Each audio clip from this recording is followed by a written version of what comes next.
यह कहानी एक राजीव नाम के आदमी की है जो एक कंपनी में ब्रांच मैनेजर की जॉब करता था। एक दिन राजीव को ऑफिस से घर जाने के लिए लेट हो गया था। ठंड का मौसम होने के कारण रात भी जल्दी हो गई थी। ठंड भी बहुत ज्यादा हो चुकी थी। रास्ते में चलते चलते राजीव को अचानक एक आवाज सुनाई दी, रुक जाओ।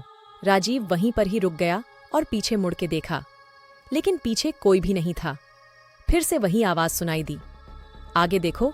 जैसे ही राजीव ने आगे देखा तो उसे जमीन पर कुछ चमकती हुई चीज दिखाई दी।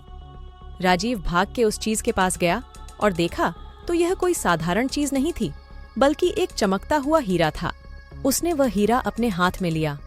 उसकी चमक देखकर राजीव खुश हो गया, लेकिन राजीव को ये पता नहीं था कि यह कोई साधारण हीरा नहीं है, बल्कि एक मायावी हीरा है।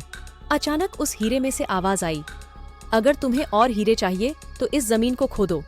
इस जमीन के नीचे बहुत सारे हीरे हैं। राजीव खुश हो गया। उसने उस हीरे को अपनी जेब में डाला और जमीन खोदना शुरू किया। करीबन 2 फीट खोदने के बाद अचानक राजीव डर के मारे चिल्लाने लगा।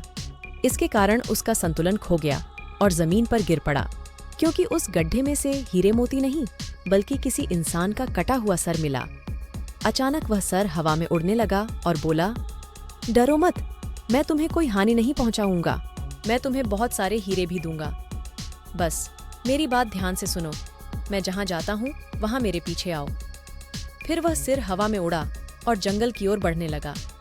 करीबन 1 किलोमीटर चलने के बाद वह सिर रुक गया। राजीव भी रुक गया। फिर उस सिर ने राजीव से कहा, इस जमीन के भीतर बहुत सारे हीरे मोती छुपे हुए हैं। इस जमीन पे खोदना शुरू करो। राजीव खुश हो गया और उस जमीन को खोदना शुरू कर दिया। खोदते खोदते उस जमीन के नीचे हीरे मोती तो नहीं मिले, बल्कि उस सिर का कटा हुआ धड़ मिला।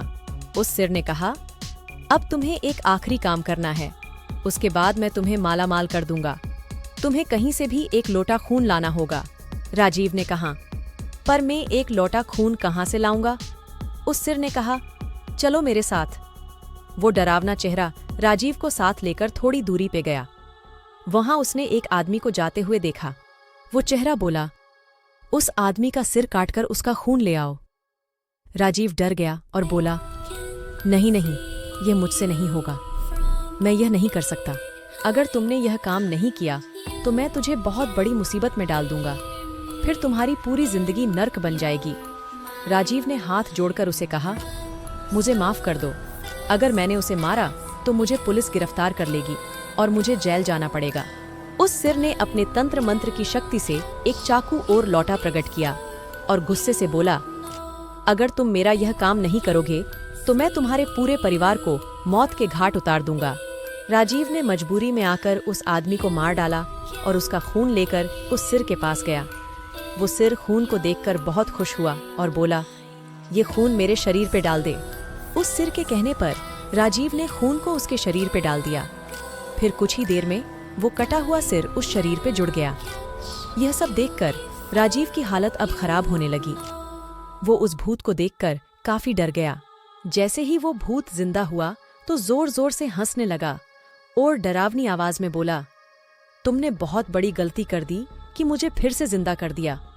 अब मैं सिर्फ तुम्हें ही नहीं बल्कि इस पूरे शहर को मौत के घाट उतार दूंगा। डर के मारे राजीव के मुंह से आवाज भी नहीं निकल रही थी। वो अपने जान बचाने के लिए वहां से भागा, लेकिन उस भूत ने छलांग लगाकर राजीव को जमीन पे गिरा दिया और बोला, मुझे बहुत भूख लगी है, अब मैं तुम्हारा मांस खाऊंगा। जैसे ही उस भूत ने मांस खाने के लिए आगे बढ़ा कि तुरंत ही उसका सिर धड़ से अलग हो गया। राजीव समझ नहीं पाया कि आखिर यह चमत्कार हुआ कैसे। जब राजीव ने पीछे मुड़कर देखा तो एक अघोरी बाबा खड़े थे। अब तुम निश्चित होकर अपने घर जाओ, अब तुम पर कोई खतरा नहीं है। आज भी राजीव उस बात को याद करता है तो उसकी रूह कांपने लगती है। तो मेरे प्यारे दोस्तों, अगर आपको यह कहानी अच्छी लगी हो तो चैनल को लाइक, शेयर एंड सब्सक्राइब जरूर कर लेना। मिलते हैं इसी तरह की इंटरेस्टिंग स्टोरी लेकर। जय हिंद।